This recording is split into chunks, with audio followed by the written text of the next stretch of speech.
Amém. Amém? Glória a Deus, eu já me apresentei, eu sou o Elton.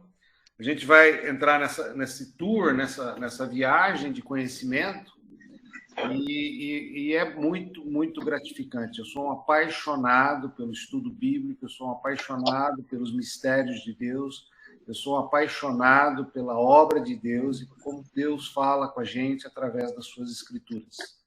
Então, nós vamos passar aqui esse estudo. Esse livro é uma bênção que Deus deu à nossa igreja. Nós temos dois autores, um é o Bispo Kelson e o outro é o Pastor Márcio. O Pastor Márcio é um pastor que está em Barão Geraldo. Ele é um editor, ele é uma pessoa que trabalha com produção de livros e é um gênio também, é uma pessoa fora da curva. Você conversa com ele, assim, o problema de conversar com ele é fazer uma pergunta. Que aí você tem que ficar mais ou menos uma hora, porque o assunto que ele tem de conhecimento é tão vasto que uma hora ele não consegue te responder. Você tem que dar um basta, que senão a coisa continua. Tamanho nível de conhecimento que ele tem.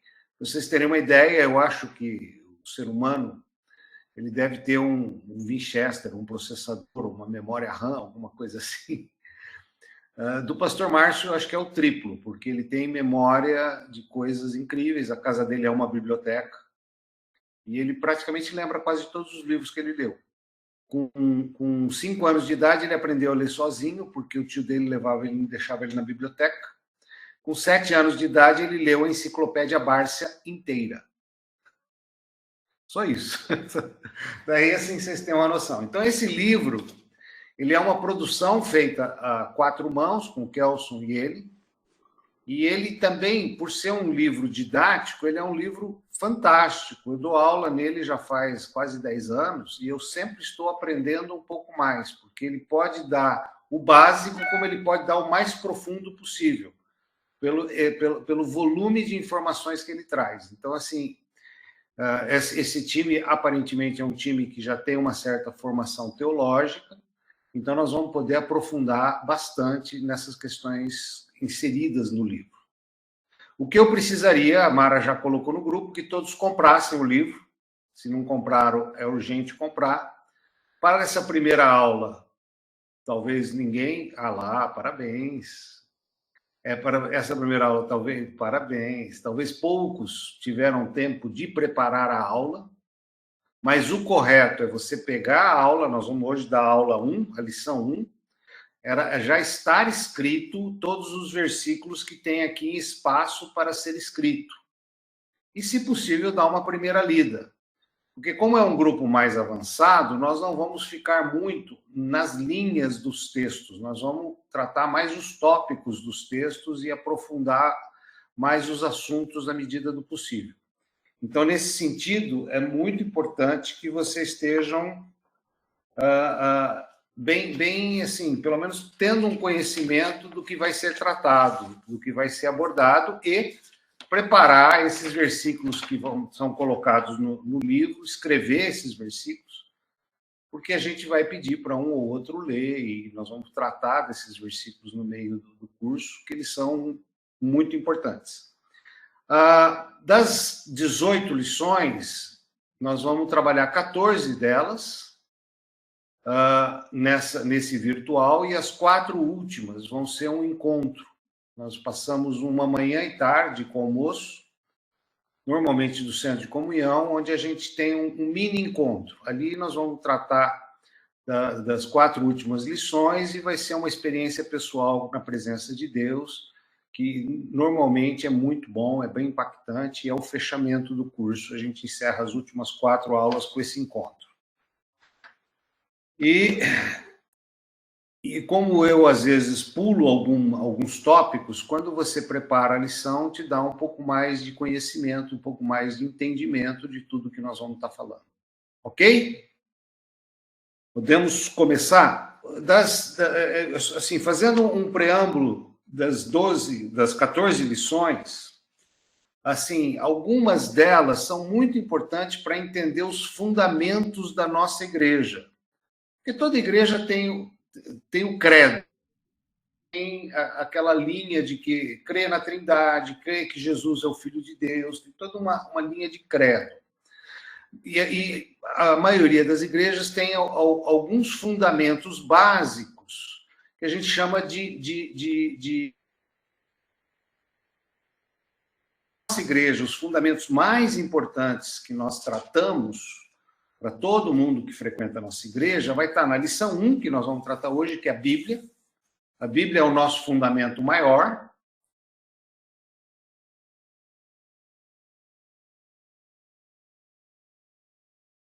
A gente acha que uma sociedade, uma família, uma igreja, ela tem que viver em aliança, e aliança forte. Aliança só é testada quando há conflito, e aí você vai saber se ela é forte ou é fraca, porque quando ela é fraca, ela se rompe, quando ela é forte, ela resiste. E a gente tem e crê numa igreja forte, que tem aliança forte entre os seus membros e entre os pastores. E a outra lição, que também é um grande fundamento da nossa igreja, é a lição 12, que são os 5 ministérios. Uma igreja, ela tem que fluir nos 5 ministérios. Ela tem que ter apóstolos, profetas, evangelistas, pastores e mestres. Todos nós temos um chamado para um desses 5 ministérios. E aí, na lição 12, nós vamos tratar desse assunto mais a fundo, e para que cada um desenvolva o seu ministério e possa atuar no seu ministério da melhor forma possível. Então, essas três lições, eu diria assim, que é o tripé de sustentação de toda a estrutura doutrinária da Igreja da Família Cristã. E o primeiro tripé, que é o mais importante, que é o fundamental, é a Bíblia, é a palavra de Deus. Por que a Bíblia é o nosso tripé fundamental? Porque tudo que nós formos discutir, tudo que nós formos argumentar, tudo que nós formos direcionar ou fazer, não tem achismo, não tem axiologia, não tem eu penso isso ou eu penso aquilo. Ou está escrito ou não está escrito. Então, assim, a gente crê na Bíblia de capa a capa. A gente crê que Deus criou o homem, e quando ele criou o homem, ele deixou o manual do Criador. Que o manual do Criador, ele diz, ou ele conduz como ser feliz, como viver na Terra, como conduzir a sua vida. Você compra um carro, o carro vem com o seu manual.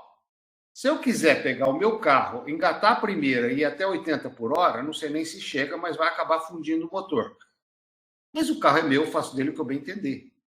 Se eu quiser fundir o motor, eu fundo o motor.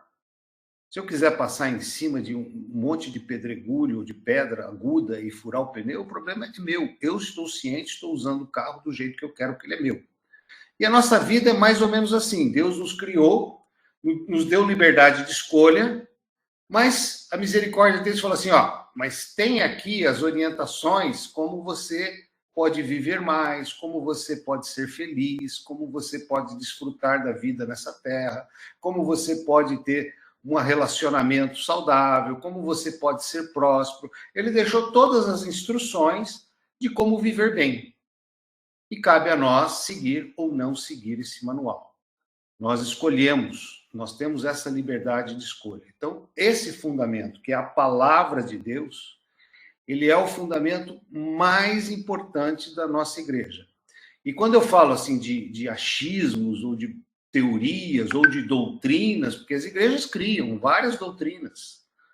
Tem doutrina da prosperidade, tem doutrina disso, tem doutrina daquilo. Nós nos baseamos 100% na palavra de Deus. Nós somos uma equipe de 10 pastores ou mais, e tudo que há, assim, não muita clareza, a gente busca no Senhor, e a gente não busca democraticamente, a gente busca unanimemente. Porque se Deus é o mesmo e fala com todos, ele não vai falar para a maioria, ele vai falar para todos. Então, assim, se há uma polêmica ou há uma dúvida, a gente normalmente aguarda até que todos possam ser unânimes. Isso é legal para o ministério e é legal para a nossa vida pessoal. Por exemplo, num casamento. Um filho tem problema, o que vai fazer? Vai colocar no terapeuta, vai fazer análise, vai fazer não sei o quê, vai colocar, vai dar uma surra, sei lá. Qual é o procedimento? Normalmente, pode ter divergência entre o pai e a mãe. Mas a decisão tem que ser tem que ser unânime. Por quê? Porque se um errar, os dois erram juntos. Se acertar, os dois acertam juntos. Não tem, eu disse que disse, não disse que disse. Então, assim, a gente tem que buscar essa harmonia da melhor forma possível. E quando a gente tem um fundamento, é mais fácil. Por exemplo, um jovem hoje. O jovem hoje ele é cheio de questionamento. As polêmicas da sociedade hoje são muito grandes. E os jovens, eles são cheios de conceitos novos. Porque todo mundo pensa assim, todo mundo, qual é o tamanho do seu universo? Todo mundo vai naquela festa, tá? Mas qual é o tamanho do seu universo? Aí ele consegue falar 3, 4 amigos, quer dizer, então o seu mundo se resume a 4 amigos, porque eu não vou, então eu não sou seu mundo. Mas, assim, para poder convencer ou para poder argumentar, a gente vai sempre na palavra de Deus. Eu lembro que uma vez um parente nosso estava se separando da esposa e minha mulher mandou para ele uma porção de versículos sobre adultério. E ele ligou para ela muito bravo, falou assim, muito duro o que você me escreveu, me senti ofendido e tal. Ela falou, olha, você me desculpa, eu não escrevi nada, eu só copiei, você vai brigar com o autor. Então, assim, quando você se baseia na palavra, você não está falando o que você acha, você só está falando assim, está escrito, você quer acreditar, não quer acreditar, você vai brigar com Deus. Eu só repassei para você aquilo que está escrito. Eu não estou dizendo se eu concordo, discordo do que eu acho ou que eu penso. Eu só estou dizendo para você que Deus deixou isso escrito para os homens. Então, é muito interessante, às vezes até na educação de filhos, às vezes até em assuntos mais espinhosos, a gente buscar o entendimento do que diz a palavra, e a partir da palavra, você sabe que a palavra tem poder. Aí, quem recebe a informação pode receber bem ou mal, tanto faz, mas você não criou uma teoria, você não criou uma nova revelação, um novo conhecimento. Você simplesmente está transmitindo. Está escrito e ponto. Eu tive uma experiência, uma ocasião, com um amigo, eu fui na casa dele, a gente estava lá conversando, chegou o filho dele, acho que de 15 ou 16 anos, e isso já faz uns 15 anos atrás, aquela coisa da sociedade, mudança dos relacionamentos, ainda era um assunto delicado, e aí esse assunto entrou na roda e ele começou, não, mas cada um escolhe o que quer, cada um se relaciona com quem quer, a vida é livre, a sociedade atual é toda livre e tal, e não sei o que. E o pai começou a ficar preocupado, porque ele não sabia dessa visão do filho. E aí, na casa dele, era um lar católico, como todo lar católico, tinha aquela Bíblia da Barça, não sei se quem é mais idoso aqui deve lembrar disso, todo mundo abria aquela Bíblia da Barça, que era uma Bíblia linda, maravilhosa, e todo mundo deixava ela aberta no Salmo 91, e aquilo lá empoeirava, ficava aquela página suja, né? Aí eu falei, você tem uma Bíblia aí? Não sei, não, eu tenho, eu vi na entrada lá, na sua recepção, tem uma Bíblia da Barça e tal, não sei o quê. Mas é uma Bíblia católica. Eu falei, mesma coisa, tanto faz. Peguei a Bíblia, abri, e li lá em Romanos 1, 27, que os homens deixaram a relação natural com as mulheres e se inflamaram homens com homens, e por causa disso teriam que pagar pelo seu pecado e tal. Eu li ali o texto, olhei para o menino, olhei para o pai e falei assim, olha, o que você pensa é o que a maioria das pessoas pensa. E se existe céu e inferno, se existe juízo final ou não, você só vai descobrir depois que você morrer. Mas quando você se encontrar com Deus e Deus falar assim, pois é, né? Você pode falar tudo para ele, o que você pensa, o que você acha, o que você entende, o que os seus amigos faziam, o que você acha que fazia, mas a única coisa que você não vai poder falar para ele a partir de hoje é que você não sabia que estava escrito na Bíblia. E aí, meu amigo, o problema é você com Deus, eu não tenho mais nada a ver com a sua história. Mas você, a partir desse momento, tomou um conhecimento que você não pode mais negar. Então, eu só estou contando essa história para vocês entenderem assim como é importante conhecer a palavra. não só para educar os outros, mas para nos educar, para nos orientar, para dar para a gente uma perspectiva daquilo que a gente precisa saber e como agir, como reagir. Porque às vezes a nossa ação é mais ligada à personalidade ou ao personagem que a gente interpreta. Mas a nossa reação revela um pouco mais de dentro do Bela Viola. E aí a gente se choca, às vezes, até com a revelação da nossa reação.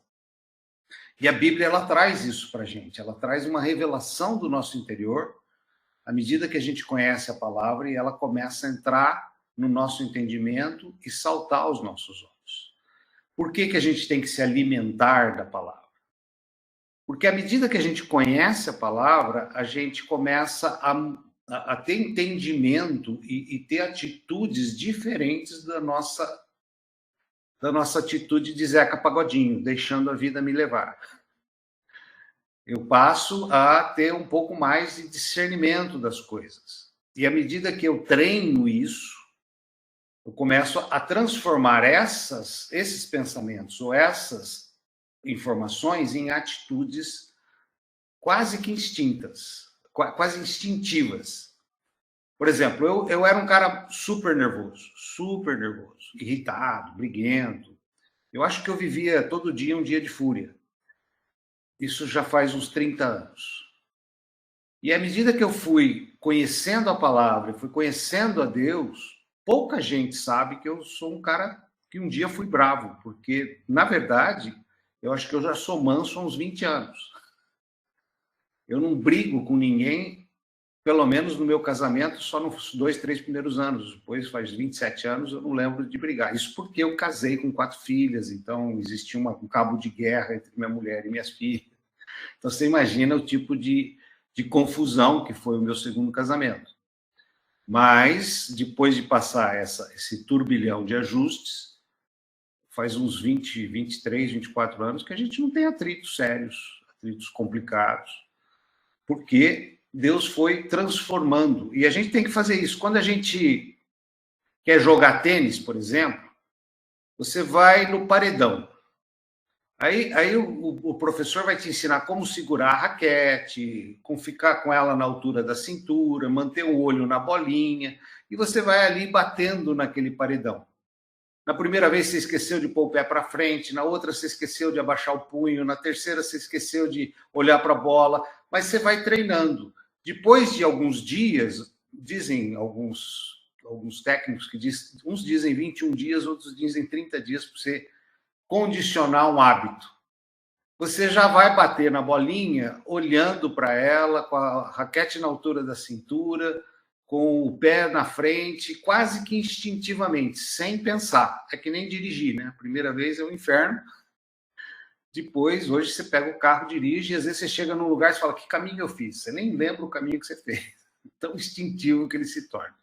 Então, assim, ler a palavra, estudar a palavra tem que ser algo que tem que entrar na nossa rotina, e para entrar na nossa rotina tem que ser um esforço no começo, e depois ele passa a ser permanente. A Bíblia, começando aí no texto, procura apresentar-te a Deus aprovado, como obreiro que não tem do que se envergonhar, que maneja bem a palavra da verdade. Esse maneja bem, antigamente a gente usava a Bíblia de papel bastante. E assim, na pregação, no culto, você falava assim, abra em Abacuque. E as pessoas ficavam meia hora procurando Abacuque, né? Até achar o livro de Abacuque, o profeta menor e tal. E não sabiam manusear uma Bíblia, não sabia como. A maioria ia para o índice, olhava no índice, ia para a página, até. E aí você parava a pregação por 1 minuto, até todo mundo achar o versículo, e depois você lia. E isso demorava, porque todo mundo que está chegando demora para começar a manusear a Bíblia. Agora, com a internet, é um toque, a pessoa vai rápido para lá, mas mesmo assim tem que manusear bem a palavra, tem que conhecer. Por quê? Porque nós vivemos num mundo hoje de muita informação, mas ao mesmo tempo pouca informação. Eu já vi muito nessas discussões políticas, principalmente agora nos últimos anos, que as questões religiosas entraram muito nas discussões políticas, Pessoas citando versículos que não existem. Pessoas falando que na Bíblia está escrito e não está. Então, assim, porque ninguém conhece. Como ninguém conhece, todo mundo acha que está escrito. Tem coisas parecidas, às vezes, na Bíblia, mas não é isso que falaram. Por exemplo, se eu chegar e falar assim, não, porque na Bíblia está escrito, dizes com quem andas e direis quem tu és. Até a conjugação do verbo parece bíblico, né? Não tem esse versículo na Bíblia. Não tem. 1000 anos passará, 2000 não chegará. Não tem esse versículo na Bíblia. Então, assim, a gente vive uma sociedade que as pessoas falam e você, quando não conhece, cata. E às vezes replica. Você quer ver? Vocês que são mais antigos, vocês devem ter ouvido muitos pregadores usar um versículo que fala assim: buscai o reino de Deus, e aí eles pulam um pedaço, e a sua justiça, e todas as demais coisas lhe serão acrescentadas. Em nenhuma versão existe a palavra demais. Nenhuma. Você ouve no rádio isso, você ouve em pregação. A nossa igreja já veio, o pregador falou. Porque, assim, as pessoas replicam aquilo que elas ouvem. Porque esse versículo é muito usado na teologia da prosperidade. Porque palavra demais é tudo que você não tem. Então, se eu tenho um carro zero, o demais pode ser um avião. E a Bíblia não fala demais, ela fala estas. E todas estas coisas. E aí você vai no contexto, e isso é importante da Bíblia, porque todo texto está dentro de um contexto.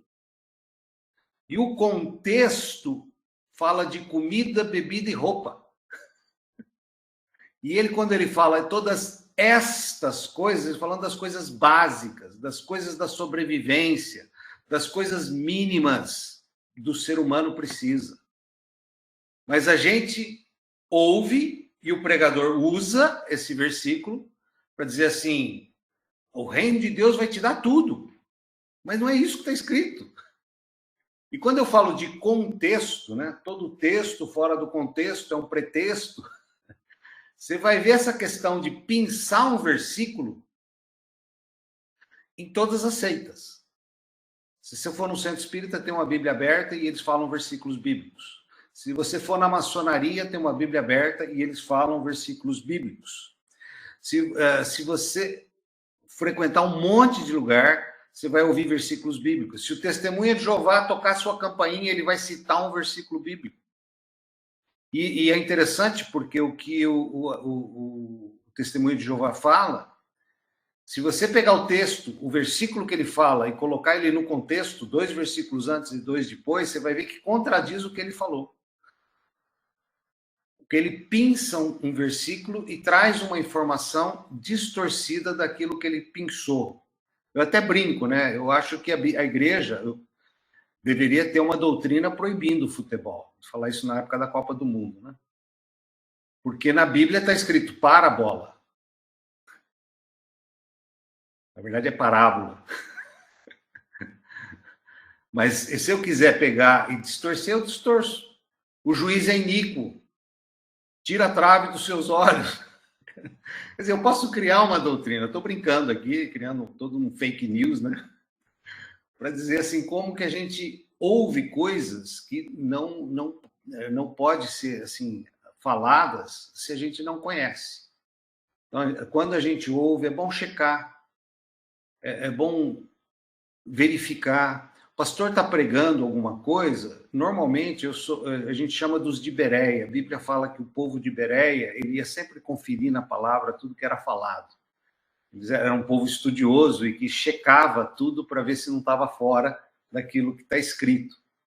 Então, assim, o povo eu que sou professor ou mestre, né, eu me considero um bereano, né? Então, toda hora eu estou lá na igreja, estou assistindo a pregação, e se alguém falar alguma besteira, pode ter certeza, eu vou procurar a pessoa e falar: irmão, isso que você falou, você leu algum livro, de onde você tirou, como é que você chegou a essa conclusão, qual foi a base? E aí, assim, a minha expectativa é ele falar: vi num livro, vi em tal lugar, não, está escrito em tal lugar e tal. Pode até ser que ele tenha argumentos, mas eu preciso me embasar com alguma coisa que saia um pouco do achismo, seja algo baseado realmente no fundamento da palavra. Então, lógico que eu não vou repreender ninguém publicamente, mas eu vou chamar num canto e vou trazer essas dúvidas para o conhecimento. E eu já tive, lógico, porque eu acho que, assim, não puxando sardinha para a nossa igreja, mas a nossa igreja tem uma equipe de pastores que são amigos e pessoas que amam uns aos outros. E uma vez eu fui repreender uma pregação que, infelizmente, estava um pouco fora do contexto. E, para minha grata surpresa, no domingo seguinte, esse mesmo pastor subiu no púlpito e falou: irmãos, aquilo que eu disse domingo passado, eu errei. Porque eu fui checar biblicamente, realmente um texto estava meio fora do contexto, eu queria só aqui trazer um parênteses. É como um repórter que faz uma errata, né? Então, assim, eu fiquei contente, porque, na verdade, entre nós não existe o constrangimento, existe a vontade de acertar, a vontade de fazer a coisa certa, e o fundamento é a palavra. O que foge do fundamento não nos interessa. Então, assim, por exemplo, quando você vai discutir, e isso é importante vocês saberem, até para não entrar em vãs discussões. Por exemplo, meus pais são católicos roxos. E o fundamento da base católica, eles creem na Bíblia, mas eles não creem só na Bíblia. Eles têm um tripé, eles creem na Bíblia, eles creem na tradição e eles creem no Papa. Então, o Papa pode mudar a Bíblia e a tradição pode mudar a Bíblia. Por isso que você tinha naquela Bíblia da Barça, no meio dela, todas as tradições, o terço, o credo, a Maria, tudo que a igreja criou de doutrinas baseado na tradição. Então, assim, não adianta você ir lá e ficar discutindo alguma coisa da qual eles creem. Você tem que ter fundamentação e tem que entender a postura deles, que é diferente da nossa. E é interessante, porque eu vivo com essas questões, né? Uma vez uma pessoa me mandou lá uns vídeos de um padre falando de Maria, um monte de coisa e tal, não sei o que, não. Aí a pessoa falou: o que você acha disso? Eu falei assim: ó, ele está totalmente coerente com o dogma da fé dele. Não tem nada errado. Só que eu não concordo com nada do que ele pensa. Ponto. Eu não estou discutindo se ele disse que é certo ou que é errado. E, na verdade, a pessoa queria me confrontar. Mas eu, ao contrário, eu falei: não, o que ele falou é totalmente correto, dentro do dogma e das crenças dele.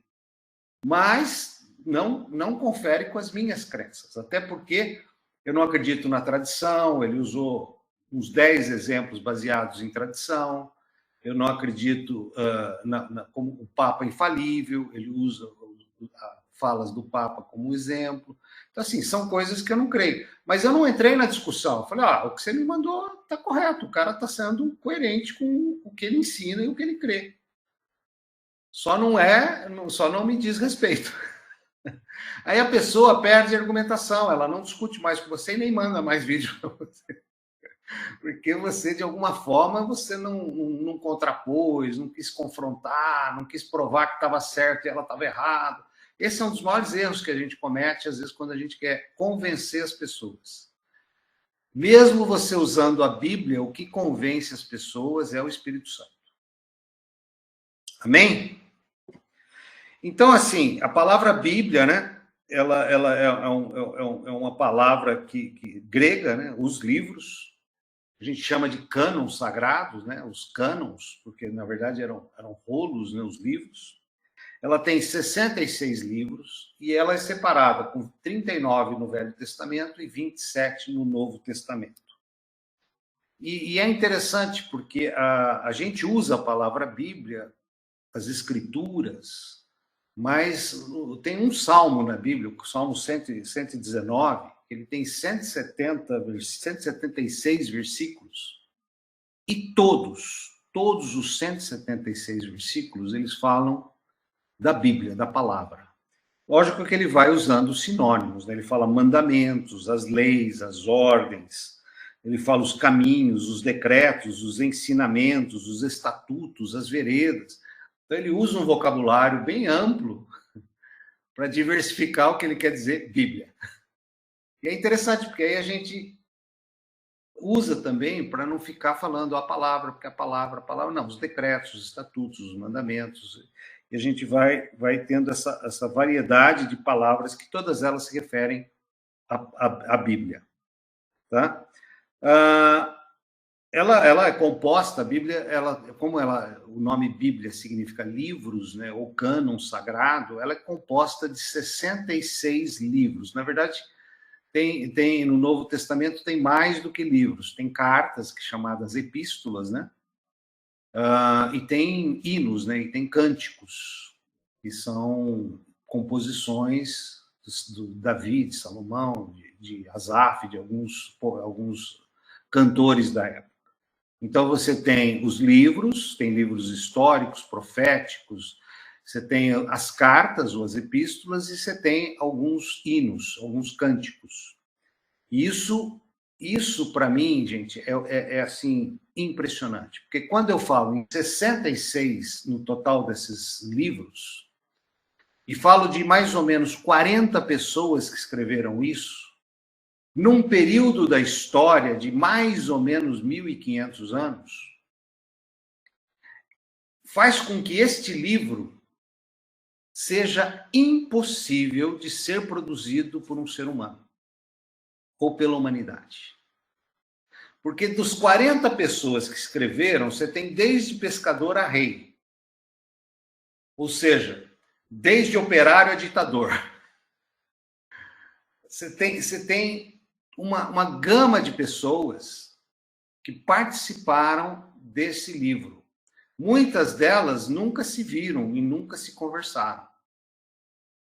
Um período de tempo humanamente impossível para um ser humano ter controle. E desses 66 livros, que é uma compilação de livros e de variedades históricos, proféticos, de salmos, hinos, eles acabam compondo um livro que tem começo, meio e fim. Esses 66 livros falam de uma pessoa que não deixou uma linha escrita sobre si mesmo. Eles falam da vinda do Messias até a morte do Messias e ainda a volta do Messias. Ou seja, ela descreve, assim, tentando ser bem resumido, um período da humanidade de 7.000 anos, onde nós viveríamos 3 dispensações de 2.000 anos e depois o reinado do milênio com Jesus. Ou seja, eternidade passada, onde eu não tenho nem tempo e nem espaço, aí eu crio uma redoma, ou eu crio aqui a criação, e eu crio uma redoma que eu prendo toda a humanidade no tempo e no espaço. Porque na eternidade passada e na eternidade futura não existe tempo e espaço. Pessoas que tiveram rápidas experiências de morte e ressurreição, de viajar para o terceiro céu e voltar, quase todas elas são unânimes em relatar que foi fração de segundos pareciam dias e dias pareciam fração de segundos. Quer dizer, perde um pouco a noção de tempo. Ela sai do quarto do hospital e está lá em outra cidade do pai dela e volta em frações de segundo. Quer dizer, a questão de espaço também perde a dimensão. Então, teoricamente, nesses 7.000 anos, você tem uma dispensação que vai Adão a Abrão, de Abrão a Jesus, de Jesus até a volta de Jesus. 2.000 anos cada um desses períodos. Então, nós estamos vivendo a terceira dispensação, que é a dispensação da igreja, e até a volta de Jesus. E aí Jesus vai reinar por 1.000 anos, e aí vem o juízo final, o trono branco, e nós entramos na eternidade futura. Isso é doido. É maluco. Como que pode escrever um livro, ou melhor, 66 livros, que contam a história desde a criação até o fim dos tempos, que na verdade não é fim dos tempos, viu, gente? Porque, assim, sendo bem rápido, Deus criou os céus para os anjos e eu creio que ele criou a terra para os homens. Adão perdeu o domínio da terra e Jesus, o segundo Adão, resgatou o domínio da terra, então os homens vão reinar sobre a terra. Provavelmente um novo céu, nova terra, mas vai ser sobre a terra, porque o milênio com Jesus vai ser na terra, e no final dos tempos, a nova Jerusalém, que seria como se fosse uma nave, uma espaçonave, ela vai pousar na terra. Ou seja, o Jardim do Éden vai ser reaberto na terra. Então, depois a gente discute isso teologicamente, mas é muito interessante isso, porque só para vocês entenderem a dimensão do milagre que é uma Bíblia.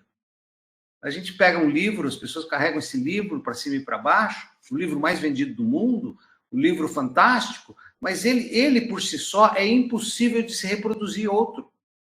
Não tem como o ser humano produzir uma Bíblia. Então, assim, nesse período de 1.500 anos, foi produzido 66 livros e foi escrito por 40 pessoas e ele todo está entrelaçado numa lógica de mensagens e de ensinamentos que nunca ninguém vai conseguir fazer algo semelhante a isso. Nunca, em hipótese alguma. Você tem a Bíblia de Allan Kardec, do que nada mais é do que uma experiência sobrenatural que ele teve. Você tem a Bíblia de Maomé, que nada mais é do que uma experiência pessoal que Maomé teve. Você tem a Bíblia de Joseph Smith, que é dos Mormons, que também teve uma experiência sobrenatural. Maomé viu o anjo, Joseph Smith recebeu a visita de um anjo, todos eles tiveram alguma experiência sobrenatural e escreveram essa experiência, escreveram um livro sobre essa experiência. A de Joseph Smith e de Maomé, eles misturaram a Bíblia com a visão deles, fizeram uma miscelânea, porque a própria Bíblia já dizia isso antes da existência desses dois caras. Ela falava assim: se vier um anjo dos céus e disser alguma coisa diferente do que essa que está escrito, seja anátema, seja maldita. E 600 anos depois de Cristo, Maomé teve uma visitação de um anjo do céu, segundo a descrição dele, e que falou uma coisa totalmente diferente do que está na Bíblia. Se você olhar o Alcorão, ele é literalmente, um é negativo, o outro é positivo. Tudo que o Alcorão fala de Alá é exatamente o que a Bíblia fala do anticristo. O personagem é o mesmo. Tudo que o Alcorão fala do Messias, do Salvador que virá, é exatamente o mesmo personagem que a Bíblia fala do anticristo. Então, assim, é impressionante as semelhanças, mas a Bíblia já alertava desde o princípio: se acontecer isso, seja anátema, seja maldito. Isso no ano 600. No ano 1500, mais ou menos, que Joseph Smith recebeu a visitação do anjo Moroni lá nos Estados Unidos, em Salt Lake City, e também escreveu uma Bíblia, segundo ele, foi ditada pelo anjo, e foi a Bíblia dos Mormons. E também ele pegou tudo que a Bíblia já dizia, porque a cultura americana já era uma cultura cristã. Ele captou muito da Bíblia e agregou aos ensinamentos bíblicos os seus costumes e os seus hábitos. Ele colocou aquilo que ele achava que deveria ser permitido. Por exemplo, ele instituiu na Bíblia Mormon a poligamia, porque ele era polígamo. Então, são detalhes que a gente vai estudando, vai entendendo, e tem que ter esse conhecimento, até porque senão a gente vai andando ao todo vento de doutrina. E por isso que a gente agarra na Bíblia. Por isso que vem um pregador, fala alguma coisa, peraí, onde está escrito isso? De onde você tirou isso? Que ideia é essa que surgiu na tua cabeça? Uma vez eu questionei um profeta que falou lá um negócio que eu falei: peraí, cara, não foi isso que eu estudei, não. Aí ele virou para mim e falou assim: Deus me falou. Eu falei: mas onde está escrito isso? Onde que você tirou isso? Não, se Deus falou, Deus falou. Eu falei: não, você não pode fazer assim. Não está certo isso. Até porque a própria Bíblia, quando ela foi criada, quer dizer, porque como que se juntou esses livros? Como que ela conseguiu acontecer?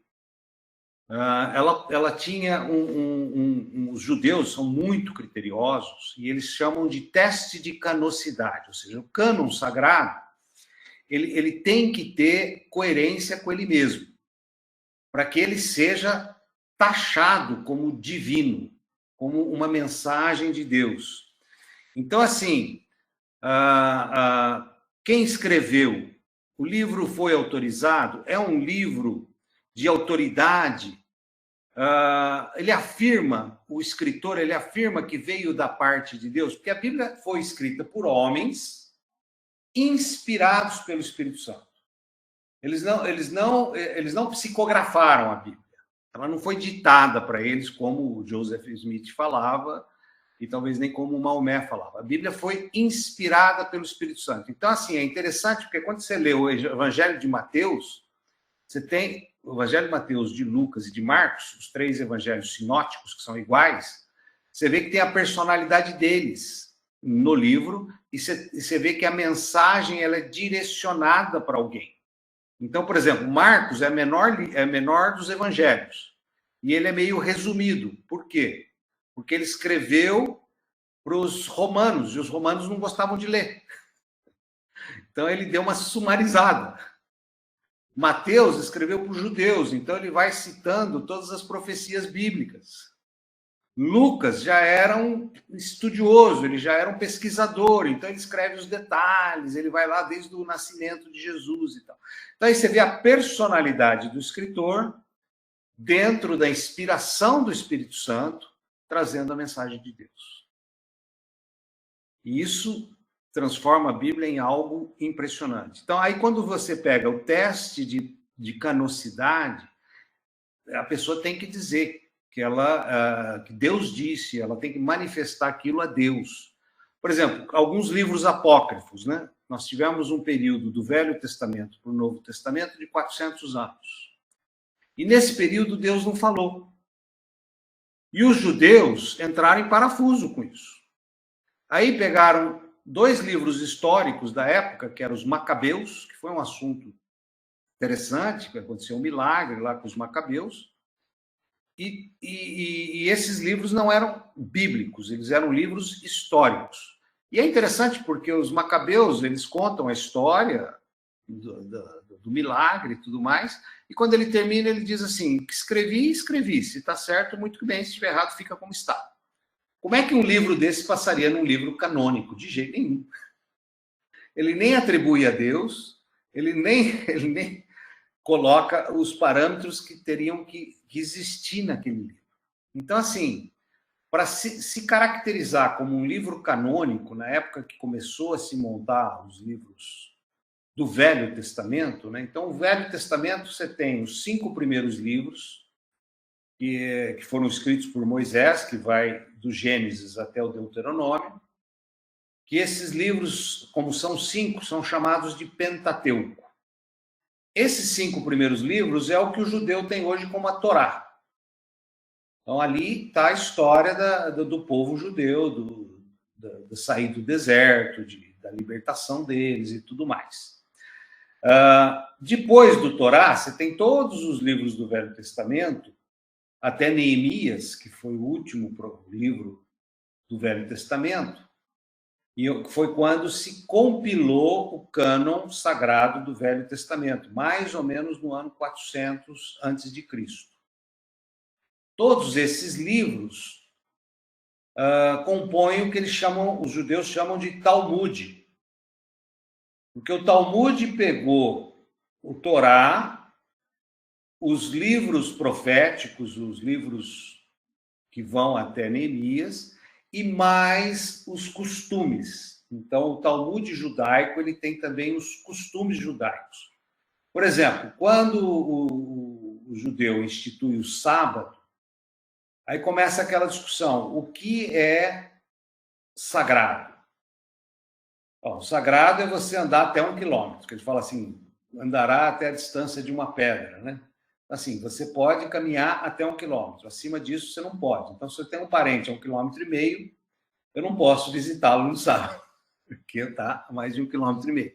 E aí eles começam a criar um monte de regras, que é o que eles chamam de Talmud judaico, Tem muita coisa interessante ali no Talmud, que eu acredito que algumas coisas são até benéficas para a humanidade. Eu acho que Deus até orientou os judeus nessa questão, mas tem que tomar um pouco de cuidado, porque tem gente que começa a estudar demais as doutrinas e os hábitos judeus e fica meio judaizante. E a própria Bíblia, no Novo Testamento, nos alerta para esses judaizantes. Olha, cuidado, a circuncisão é do coração, não é mais do prepúcio. Então, depois a igreja mudou o sábado para o domingo, e tem muita gente que ainda consagra o sábado. Assim, há vários alertas exatamente sobre essas questões. E hoje o que a gente vê é que algumas igrejas começam a virar judaizantes. Tem muita igreja que tem hábitos e costumes judeus, nada contra, mas eu acho que, às vezes, as pessoas vão radicalizando ou perdendo um pouco do equilíbrio. O pastor tem que ter um cajado, aí tem que ter o frontão de 12 pedras, quer dizer, começa a ter algumas culturas que não tem muito com a realidade do Novo Testamento. Elas podem ser úteis, muitas coisas, eu já estudei muito isso, dos hábitos judaicos, são positivas para você prosperar, para você crescer, e tem muitas coisas que a gente pode conhecer e guardar. Não precisa usar mais, até porque nós fomos libertos disso, nós estamos já no segundo Adão, que é o tempo da graça. Mas eu estou contando isso para entender que são os livros e como eles foram compostos. E no Novo Testamento também, ele acabou sendo composto lá pelo ano de 200 ou 300, né, por Atanásio, e eles usaram o mesmo critério de canocidade, né, para que os livros fossem confirmados. Por exemplo, um livro ele tem que citar outro livro para ele ter a sua base canônica, fora atribuir a Deus. Por exemplo, não sei se já ouviram falar, tem muitos livros que a gente chama de apócrifos, que eles não foram aprovados para pertencer à Bíblia. Então, assim, tem o Evangelho de Judas. Ele não foi aprovado para ser canônico, então ele não foi incluído na Bíblia. Ah, mas existe esse Evangelho? Existe. Ele é considerado um livro apócrifo. Você tem na Bíblia Católica, num concílio do ano de 1200, eles incluíram vários livros apócrifos para justificar uma porção de atividades que eles tinham. Por exemplo, eles já tinham na cultura deles o culto aos mortos, e na Bíblia não tinha nenhuma coisa que desse base para fazer o culto aos mortos. Aí eles incluíram o livro de Judite. No ano do silêncio, eles incluíram a Guerra dos Macabeus, Macabeus 1 e 2. Então, assim, vários livros apócrifos foram incluídos nesse concílio de 1200. Aí, quando Lutero começou a traduzir a Bíblia no ano de 1500, ele resolveu tirar esses livros, porque esse concílio foi um concílio muito, muito aquecido. Diz que os bispos saíram no tapa, deu o maior pau no concílio sobre a inclusão desses livros. Então, assim, foi uma guerra mesmo, e depois, com a Revolução Protestante, eles foram retirados e a Bíblia voltou ao seu original. O que significa isso? Muita gente fala assim, mas a Bíblia ela já foi escrita, reescrita, escrita de novo, provavelmente já foi alterada. Mas a própria Bíblia está escrito que Deus zela pela sua palavra. E Ele mesmo cuida para que ela não se perca. E a gente vê isso na história, quantas pessoas, quantas vezes já tentaram destruir toda a Bíblia, quantas perseguições já tentaram aniquilar as Bíblias. Desde Paulo, né? Paulo era um fariseu que já queria acabar com Jesus na raiz. Pois o Império Romano que matava cristão e queimava os livros sagrados. Depois o califado, as guerras santas, né, os cruzadas, que foram... O califado foi uma tentativa de destruir todas as Bíblias. Depois o próprio comunismo de Mao Tse-tung tentou queimar todas as Bíblias. E ninguém conseguiu, ao contrário, o livro continua forte, é o mais vendido do mundo. E aí começa, mas ele é alterado, porque você tem a Almeida Revista atualizado, você tem a Scofield, você tem Bíblia tal, Bíblia na linguagem do hoje, Bíblia não sei o que lá. O fato é o seguinte, até 1960, você tinha manuscritos arqueológicos de 1000 anos de idade. E esses manuscritos eram fiéis em 1000 anos ao que estava escrito nos dias de hoje. Em 1960, acharam lá em Israel, numas cavernas, manuscritos de 2000 anos. E aí, agora a gente vê que ela foi alterada. E, para surpresa de todos, esses manuscritos eram exatamente a mesma tradução das Bíblias de hoje. Por quê? Porque no controle da letra, quem preserva a palavra de Deus não são os homens, é o próprio Deus que faz isso. Então, ele cuida para que ela não se perca. E toda tentativa de alteração, a gente vê hoje que nós temos muito mais propostas, né? Tem até Bíblia gay, né? Você percebe que Deus continua zelando pela sua palavra, Deus continua guardando a sua palavra. Então, a gente crê muito na Bíblia, tem versões que às vezes a gente acha meio confusa, e quando a gente tem alguma dúvida muito de distorção de versão, a gente vai lá no original. A gente quer saber como que é o grego, como que é o hebraico, e exatamente o que ele quis dizer naquele texto. E isso já é uma exegese mais complicada. Eu tentei estudar grego, me dei mal, não sou bom de línguas, apesar que eu falo inglês, mas não consegui. Hebraico nem tentei, eu falei, não vou me arriscar nessa. Mas a gente entra hoje no Google, né? Você pergunta tudo para ele. E assim, Google, como é que é essa palavra no original? Aí ele vai lá e te mostra, aí tem um monte de pregação, então você dá uma peneirada, você vê se é realmente aquilo ou não. O Velho Testamento inteiro foi escrito em hebraico, você vai ver aí no seu livro. Vocês estão vendo? Por isso que eu preciso que vocês estudem em casa, porque eu estou falando um monte de coisa, a gente já passou um monte de assunto aqui, depois a Mara puxa a minha orelha. Mas vocês vão ver que o Velho Testamento inteiro foi escrito em hebraico e tem alguns trechos do aramaico, mas quase todo ele o hebraico. O que era o aramaico? O aramaico era a língua na época de Jesus. Já não era um hebraico puro, era uma língua um pouco misturada, e era a língua que Jesus falava. E é interessante que outro dia alguém falou para mim assim, não, você tem que falar em nome de Yeshua HaMashiach, e não em nome de Jesus Cristo. Eu falei, mas por que falar em nome de Yeshua HaMashiach? Porque esse era o nome dele em hebraico. Tem poder você falar Yeshua HaMashiach. E como nós gostamos de mandinga, de benzedeira, de santinho, de moedinha, de talismã, a natureza humana gosta de... Aí, de repente, você se vê falando Yeshua HaMashiach. Só que nosso Deus é maior que tudo isso. Ele tem de hebraico, aramaico, português, inglês, francês, qualquer língua que você chamar e você invocar o nome dele, ele te ouve. Mas às vezes a gente é induzido por algumas coisas e aquilo parece forte, né? E quando você faz isso e dá certo, nossa, aí virou mandinga. Só para vocês terem ideia como existe um perigo nisso tudo. Sabe de onde surgiu o sinal da cruz?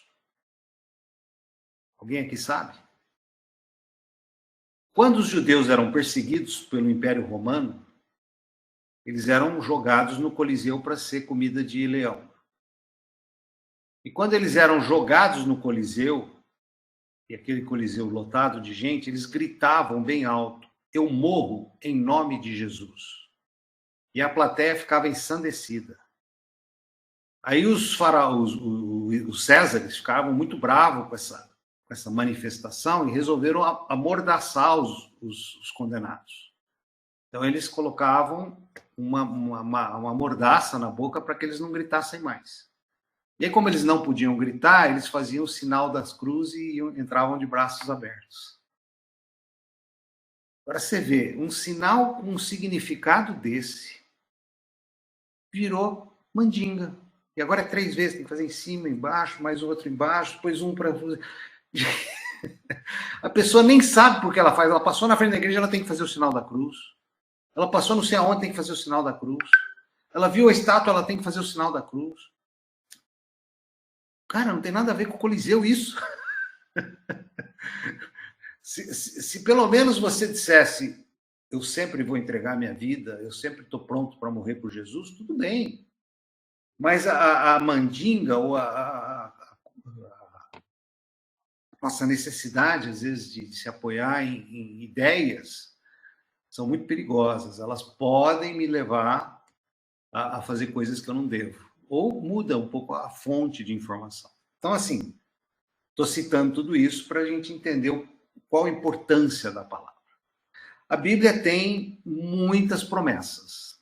Muitas promessas. Gente, não vai dar para eu terminar em 1 hora, mas tem muitas promessas. Tem alguns que dizem que tem 8.000 promessas, tem outros que dizem que tem 9.000 promessas, tem outros que dizem que tem 5.000 promessas. Mas por que eu estou falando das promessas bíblicas? Porque a gente ouve muita acusação. Eu costumo brincar com aquela história do anjinho e o diabinho, né? Eu acho que tem um anjinho e 9 diabinhos. Porque a gente ouve muito mais acusação do que promessa, do que amor, do que paz, do que motivação. E a gente, às vezes, pega esse um anjinho que está falando as promessas de Deus e ignora.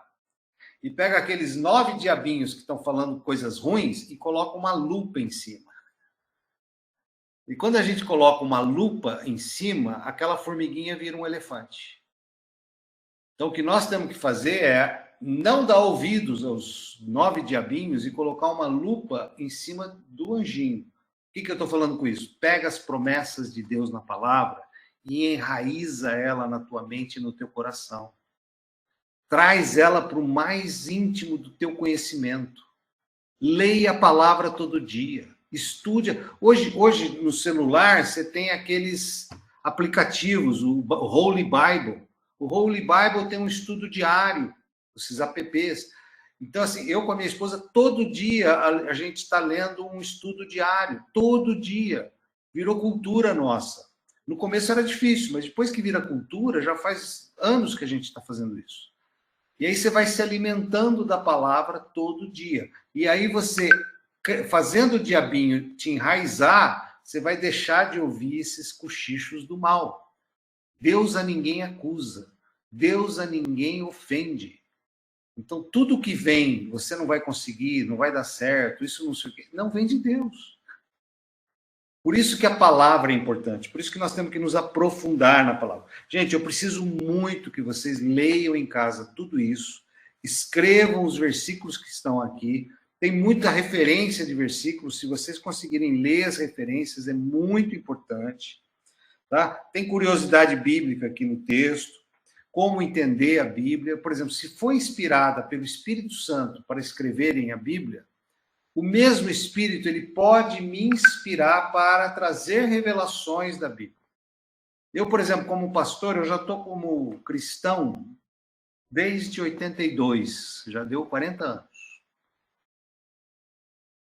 Eu já ouvi, eu não sei direito, mas acho que umas 50 pregações sobre o filho pródigo.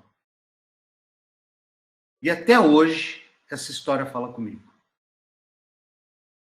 A Bíblia não cansa.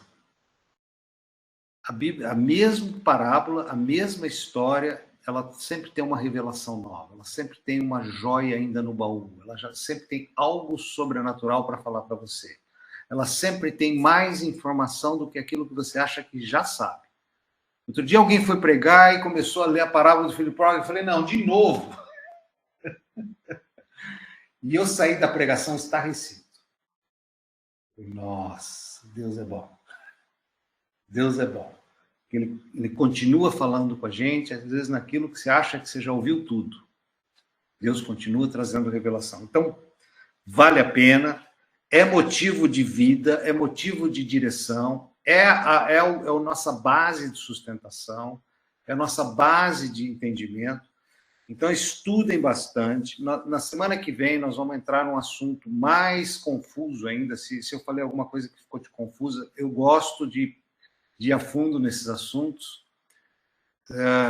Se perguntarem se eu entendo tudo, não. Às vezes dá um nó na minha cabeça, eu não entendo nada, mas eu falo. Semana que vem nós vamos falar do mundo espiritual, que é um mundo mais ainda difícil de entender, mas qual é a diferença nossa para as pessoas que não têm Deus? As pessoas que não têm Deus, elas apenas entendem o natural.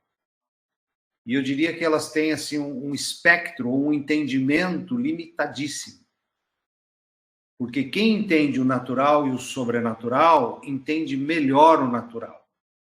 Quem não conhece o sobrenatural, ele entende muito, quer dizer, não entende nada do mundo sobrenatural e ele entende muito menos do mundo natural. A nossa luta não é contra a carne nem contra o sangue, mas contra principados e potestades. Ou seja, quando a gente abre nosso entendimento para o mundo sobrenatural, para o mundo invisível, e começa a entender o visível e o invisível, nós entramos numa outra dimensão de guerra. Então, não percam a aula que vem. Os faltantes. Não sei se vai poder ouvir gravado, Mara. Pode mandar a gravação. Eles teriam que correr, apressar para ouvir a aula passada e se preparar para a aula futura. Então, assim, gente, obrigado pela paciência de vocês. Espero que vocês puderam ter uma pincelada. É importante vocês lerem a lição, porque eu fiz hoje algo que eu sei que a Mara vai puxar minha orelha, eu não li nenhum versículo. Por isso que tem que ler o livro, né, pastor? Exatamente. Na verdade, eu li só o primeiro, da abertura. Nós estamos falando com cristãos, por isso que eu deixo alunos para o pastor, gente que já conhece. O James está perguntando se está vendendo. Sim, pega lá no fundo com alguém da integração que eles já têm lá para dispor, tá? Ou durante a semana com a secretária. Aproximara até 1h da tarde. Eu coloquei isso no grupo. Pega comigo mesmo, eu sou da integração. Primeiro dia da integração. Isso. Comigo. Então tá fácil, gente.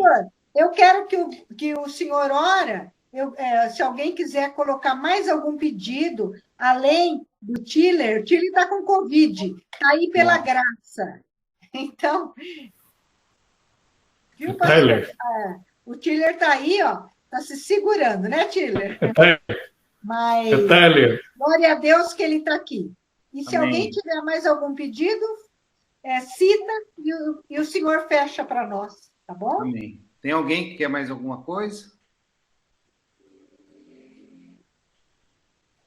Amém. Eu gostaria... desculpa. Pode falar. Eu gostaria de pedir rapidinho o fortalecimento da nossa família aqui, sabe? Quando vem os ataques, vem tudo de uma vez só. Vem de todo lado, dos filhos, do marido, da casa, enfim. Só para dar uma fortalecida, um pouco de sabedoria, talvez. Aquela dica da lupa, né? Tira a lupa do lado errado e põe a lupa do lado certo. Né? Muitas das nossas encrencas começam assim. Mas legal, vamos orar pelo Rafael. Obrigada. Tá bom? Vocês têm filhos? Sim, o Lucas e a Helena. São que idade? O Lucas tem 9 e a Helena 7. Então na boa idade. Eu costumo dizer, a melhor idade de uma criança é dos 4 aos 10. Depois começa a questionar tudo. Mas glória a Deus. Glória a Deus. Obrigada. Pai, nós cremos na tua soberania, na tua majestade, no teu senhorio. Obrigado por esse tempo juntos.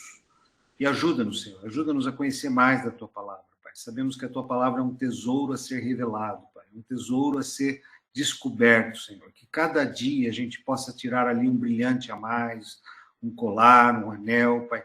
Que o Senhor possa estar revelando para nós todos os seus mistérios escondidos, Pai. Todas as tuas revelações, Pai, sobrenaturais. Nós queremos, Senhor, fazer as letras saltarem aos nossos olhos, que não seja apenas a leitura rotineira, cansativa, sonolenta, Pai, mas seja realmente a revelação que vem do alto, Pai, algo que mexa com o nosso entendimento, nosso coração. Nós colocamos em especial a saúde do Tyler, Senhor, que o Senhor possa estar trazendo, Senhor, uma cura para essa Covid, que não seja nada grave, que ele rapidamente possa ser superado, Pai, tirando todo esse mal-estar, coriza, febre, cansaço, Pai, Cuida dele nesses dias, que ele sinta, Senhor, o teu colo, que ele sinta, Senhor, o teu cuidado, que em nenhum momento ele se sinta só, fraco, mas ele possa se sentir fortalecido, Pai. Também, Senhor, colocamos a vida do Rafael e da Fabíola diante de Ti, Pai. Sabemos que o Senhor é o Deus da paz, o Senhor é o Deus da comunhão, o Senhor é o Deus da unidade, Pai. Por isso nós removemos do meio deles toda intriga, toda nuvem de gafanhoto. Remove, Senhor, e coloca da Tua paz, que excede todo entendimento. Coloca domínio próprio, controle, Pai. Coloca, Senhor, as promessas da Tua palavra, que tudo posso naquele que me fortalece, que o Senhor é por eles e que ninguém será contra eles. Abençoa, Senhor, a unidade, a comunhão. Tira, Senhor, a necessidade de ter razão. Tira a necessidade, Senhor, de ser reconhecido, Pai. Coloca da presença de um Deus que é maior do que tudo isso. E que o Senhor possa, Pai, nessa hora, como Deus me deu uma visão aqui de uma criança que caiu, bateu a cabeça, e quando ela bateu a cabeça, ela olhou do lado e tinha pessoas que deixaram ela envergonhada, que talvez estivessem até rindo dela, e ela com aquela dor lancinante, não sabia o que fazer até a hora que ela encontra a mãe. E quando ela encontra a mãe, e a mãe a pega no colo, ela chora. Aquele choro que estava engolido, aquele choro que estava abafado. E a mãe aperta ela no colo, com força, até ela acalmar. E eu sinto que Deus quer trazer para vocês, nessa noite, esse colo de mãe, que tira a dor, que tira a vergonha, que tira a enfermidade e acalma o coração. Abençoa cada um nessa noite, Pai. Que eles possam, Senhor, colocar a cabeça no travesseiro e sentir o teu colo, sentir a tua presença, sentir o teu amor, Pai. Fala com eles, Senhor. Fala através da tua palavra, fala em sonhos e visões, Pai. Obrigado por esse momento, obrigado por esse grupo, obrigado por esse estudo, Pai. Que o Senhor possa estar conosco as 14 semanas adiante, as 13 semanas que faltam. Em nome de Jesus. Amém.